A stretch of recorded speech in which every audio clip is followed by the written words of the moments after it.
자, 문제 보겠습니다. 수직선 위를 움직이는 점 P에 시각 T에 대한 속도식이 이렇게 주어져 있습니다. T가 4개 있는 거 보니까 T에 대한 4차식이에요. 그리고 이러이러한 조건 아래서 점 P의 위치의 변화량의 최대값을 물어봤습니다. 자, 속도식을 준 다음에 위치의 변화량을 물어봤다. 그럼 속도와 거리 개념을 이용해주면 되겠구나. 그럼 속도와 거리 개념을 이용해서 적분해주면 되겠구나. 이렇게 생각을 해주시면 되겠죠. 자, 그런데 가운데 있는 조건들을 읽어보니까요. T가 0일 때 출발해서 운동 방향을 한 번만 바꾸도록이라고 했습니다. 자, 제가 누누이 강조드렸지만 속도와 거리나 속도와 가속도 이런 개념에서 운동 방향이라는 표현이 나오면 뭐라고 바꾸라고 했습니까? 그렇죠. 바로 속도 부호라고 우리가 해석을 해둬야 된다고 했었죠. 운동 방향이 한 번 바뀐다는 건 속도 부호도 딱 한 번만 바뀐다. 그러니까 예를 들어서 우리가 속도 그래프가 이런 식으로 나와 있다고 하면요. 이 그래프에서는 어때요? 속도의 부호가 바뀌는 지점이 몇 군데 생겼습니까? 여기에서 지금 플러스에서 마이너스로 바뀌었고 여기에서는 마이너스에서 플러스 그리고 여기에서는 플러스에서 마이너스 총 3번의 속도 부호 변화가 있잖아요. 그 말은 3번의 운동 방향 변화가 있다. 그래서 이런 케이스는 탈락하는 거고요. 예를 들어서 이렇게 가운데 중근이 생긴다면 이 경우는 T축을 뚫고 지나가는 그러니까 속도 부호의 변화가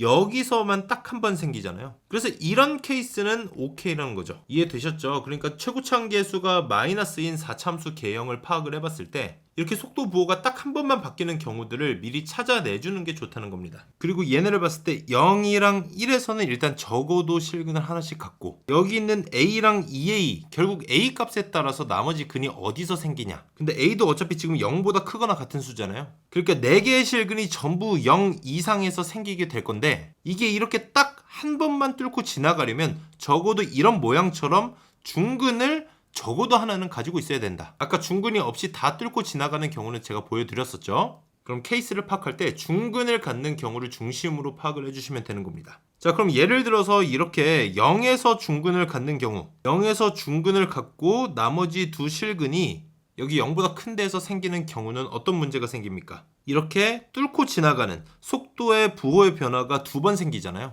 그래서 이런 케이스는 탈락이 된다. 그런데 예를 들어서 0에서 이렇게 3중근이 생겨버리면 그때는 어때요? 뚫고 지나가는 속도 부호 변화가 한 군데서만 생기잖아요. 그래서 이런 경우는 허용이 된다는 거죠. 그래서 0에서 중근이 생기려면 이렇게 0에서 3중근이 생겨야 된다. T는 0 이전의 그래프 모양은 안 나와 있지만 우리가 생각을 해보면 이런 식으로 떨어지는 모양이었겠죠. 자, 그리고 만약에 중근이 가장 오른쪽에 생긴다면 이런 모양을 떠올릴 수 있겠죠. 얘도 지금 실근이 1개, 2개, 3개, 4개. 근데 속도의 부호 변화는 여기서만 딱 한 번 생기잖아요. 그렇기 때문에 이런 모양도 허용이 된다는 얘기입니다. 결국 최소한 중근이 하나 이상은 생겨야 되고 그 중근이 가운데에서 생겼냐 아니면은 왼쪽에서 생겼냐 오른쪽에서 생겼냐에 따라서 이렇게 1번, 2번, 3번 이런 모양으로 분류해서 생각은 할 수 있겠다.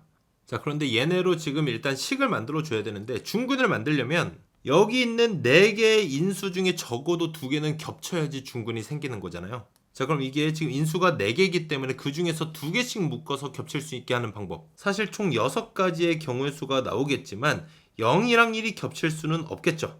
그래서 이 경우를 빼주면 5가지를 우리가 파악할 수 있겠다. 가장 먼저 이렇게 t랑 t-a가 같은 값이었다면 결국 뭐예요? a가 0일 때를 물어보는 거겠죠. 그리고 또 여기 있는 t랑 t-2a가 같을 수도 있겠죠. 이것도 보시면 결국 2a가 0이 돼야 되는 건데 1번이랑 결국은 똑같은 케이스가 될 겁니다. 둘 다 a는 0이랑 똑같은 거죠. 자, 이번에는 t-1이랑 t-a가 같다면 결국 얘네는 뭐예요? a랑 1이 같은 경우죠. 그리고 얘랑 얘가 같다면 t-1이랑 t-2a 얘는 2a랑 1이 같은 경우가 될 겁니다. 그리고 마지막으로 여기 있는 t-a랑 t-2a가 같은 경우 이건 5번째 경우가 되겠죠. a와 2a가 같은 경우인데요. 얘도 결국 뭐예요? 이거 풀어주면은 결국 a는 0이 되는 거죠. 그래서 봤더니 이 3가지 케이스가 결국 뭡니까? a는 0인 경우잖아요. 그럼 이걸로 합쳐줄 수 있는 거죠. 결국 케이스가 3개가 나오는 겁니다. a는 0, a는 1, 2a는 1. 그래서 이 3가지 케이스를 놓고 보면요. 일단 a가 0일 때를 한번 생각을 해볼게요. 여기 있는 a 값에 다 0을 집어넣어주면 되겠죠. 그럼 vt식이 어떻게 정리가 되냐면요. 이렇게 마이너스 t 세제곱 곱하기 t-1이 됩니다. 자, 그러니까 0에서 3중근, 1에서 나머지 실근 하나니까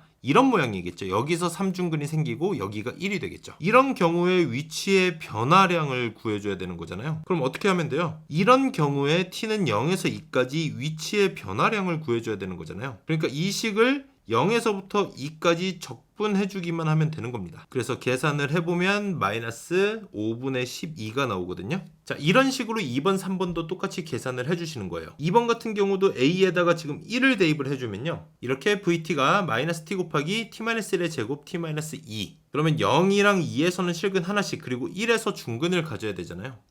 그럼 1번 케이스 모양이겠죠.